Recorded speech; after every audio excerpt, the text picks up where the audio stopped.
आज 30 मई 2026 इतवार। Durban CBD. ये देखो, ये है साउथ अफ्रीका की तस्वीर। अमखावे नहीं, लटेरे। ऑपरेशन दुदुला और मार्च एंड मार्च के नाम पर हर हफ्ते एहतजाज।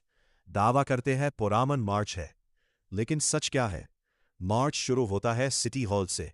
नारे लगते हैं फॉरेनर्स गो होम। पुलिस साथ साथ चलती है।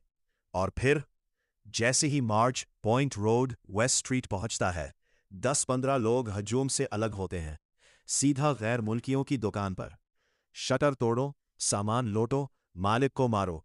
पुलिस आंसू गैस चलाती है, रबड़ की गोलियां मारती है। लेकिन तब तक क्या होता है? ग्राउंड अप की रिपोर्ट के मुताबिक पिछले 2 महीने में डर्बन सीबीडी में 40 से ज्यादा दुकानें लूट ली गई। 15 दुकानों के शटर मुकम्मल तोड़ दिए, सामान बाहर फेंक दिया। क्वामाशू टैक्सी रैंक पर एक भाई को चाकू भी मारा।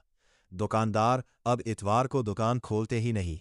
पुलिस कहती है हम फोर्स इस्तेमाल कर रहे हैं।